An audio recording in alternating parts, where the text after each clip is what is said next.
أهلا بكم في قناة ساندويتش إنجليزي. عاوز تتكلم إنجليزي بطلاقة من غير ما تفكر؟ في قناتنا هنجيب لك الجمل الجاهزة لكل موقف ممكن تقابله، من السفر والتسوق والمطاعم والشغل وكل الموضوعات اللي ممكن تقابلها في حياتك. كل حلقة عن موضوع جديد ومستقل، وكل جملة مترجمة ومشروحة بطريقة سهلة وتفاعلية.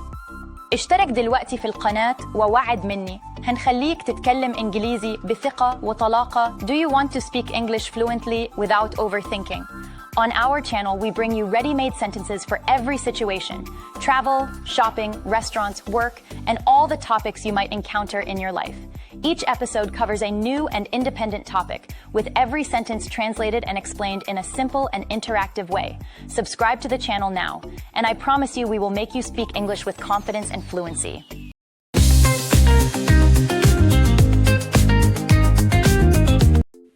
حلقتنا النهاردة عن إزاي نتعامل جوه الفندق. I have a reservation under the name أيمن معناها بالعربي أنا عامل حجز بالاسم أيمن. نشرحها بالإنجليزي. I have يعني أنا أملك أو أنا لدي. A reservation معناها حجز. Under the name يعني تحت اسم. وأخيراً أيمن هو الاسم المطلوب. من حيث الترتيب I have في الأول بتوضح الملكية أو الشيء اللي معايا. بعد كده a reservation اللي هو الحجز. بعدين under the name عشان نوضح الاسم اللي مرتبط بالحجز. أما البدائل زي the booking is under أيمن، فهنا the booking يعني الحجز و is under أيمن معناها الحجز تحت اسم أيمن. والبديل التاني I booked a room in أيمن's name يعني أنا حجزت غرفة باسم أيمن. هنا I booked يعني أنا حجزت، a room يعني غرفة، وin أيمن's name يعني باسم أيمن. كلهم بيوصلوا نفس المعنى لكن بطريقة مختلفة شوية. الكلمتين reservation و booking بيستخدموا بشكل متبادل في أغلب الأحيان، لكن في فرق بسيط. كلمة reservation بتيجي من كلمة reserved اللي معناها إنك بتحجز مكان أو خدمة معينين، وده غالباً بيكون في المطاعم أو الفنادق. أما booking بتيجي من book اللي معناها الحجز بشكل عام لأي خدمة زي الفنادق، تذاكر الطيران، أو حتى الفعاليات. بشكل عام مفيش فرق كبير بينهم في الاستخدام اليومي، بس reservation بتستخدم أكتر لما يكون الموضوع مرتبط بتحديد مكان أو موعد معين زي حجز ترابيزة في مطعم أو غرفة في فندق. أما booking أعم شوية وبتستخدم لأي نوع من الحجز. I'd like to check in please معناها أنا عايز أعمل تسجيل دخول لو سمحت. نشرحها حتة حتة. أول حاجة I'd like دي اختصار ل I would like ومعناها أنا أود أو أنا أحب. بعد كده to check in معناها أعمل تسجيل دخول يعني لما توصل فندق وبتسجل وصولك. وأخيراً please يعني من فضلك أو لو سمحت. I am here to check in يعني أنا هنا عشان أعمل تسجيل دخول. والبديل التاني I'd like to get my room please يعني أنا عايز آخد الغرفة بتاعتي لو سمحت. كل التعبيرات دي بتوصل نفس الفكرة والاختلاف في الصياغة بس. What time is check out دي معناها الخروج الساعة كام. بالنسبة للتركيب What time معناها الساعة كام، is check out معناها وقت الخروج، فالجملة كلها بتسأل عن الوقت المحدد للخروج. البديل الأول When do I have to check out معناها إمتى لازم أخرج. هنا when يعني متى، و do I have to معناها هل يجب عليا، و check out معناها الخروج. البديل الثاني What's the check out time معناها ما هو وقت الخروج. هنا what's اختصار ل what is يعني ما هو، و the check out time يعني وقت الخروج. الجملة الرابعة Do you have any available rooms معناها في أوضة فاضية. Do you have يعني هل لديك، و any available rooms معناها أي غرف متاحة. البديل الأول Are there any rooms available معناها برضو هل هناك أي غرف متاحة. الفرق إننا بدل ما بنقول do you have بنقول are there، ودي بتدي نفس المعنى. البديل التاني Do you have a room for tonight يعني هل عندك غرفة لليلة الآن؟ هنا a room for tonight يعني غرفة لهذه الليلة. يعني كلهم نفس الفكرة لكن بأشكال مختلفة. الجملة الخامسة I'd like a double room please معناها أنا عايز أوضة مزدوجة. I'd like يعني أنا أرغب فيه، و a double room يعني غرفة مزدوجة أو فيها سريرين.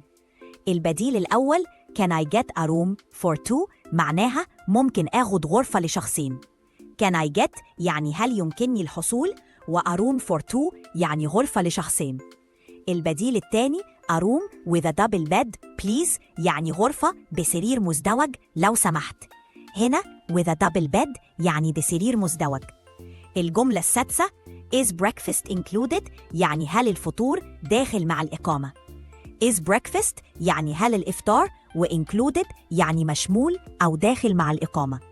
البديل الأول does it come with breakfast يعني هل يشمل الفطور. does it come يعني هل يأتي مع، و breakfast يعني الإفطار. البديل الثاني is breakfast part of the deal يعني هل الفطور جزء من العرض. الجملة السابعة where is the elevator يعني أين المصعد. where is يعني أين يوجد، و the elevator يعني المصعد. البديل الأول can you show me the lift يعني ممكن توريني المصعد. هنا can you show me يعني هل تستطيع أن تريني، و the lift هو كلمة بريطانية للمصعد. البديل الثاني is there an elevator nearby يعني هل في مصعد قريب. هنا is there يعني هل يوجد، و nearby يعني قريب. بعد كده عندنا الجملة الثامنة I lost my own key يعني أنا ضيعت مفتاح الغرفة. I lost يعني أنا فقدت، و my room key يعني مفتاح الغرفة.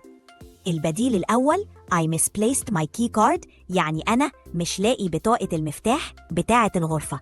هنا misplaced يعني وضعت في مكان غلط، و key card يعني بطاقة المفتاح. البديل الثاني I can't find my room key يعني أنا مش قادر ألاقي مفتاح الغرفة. can't find يعني مش قادر ألاقي. الجملة التاسعة Can I get a wake up call at 7 يعني ممكن تصحوني الساعة 7.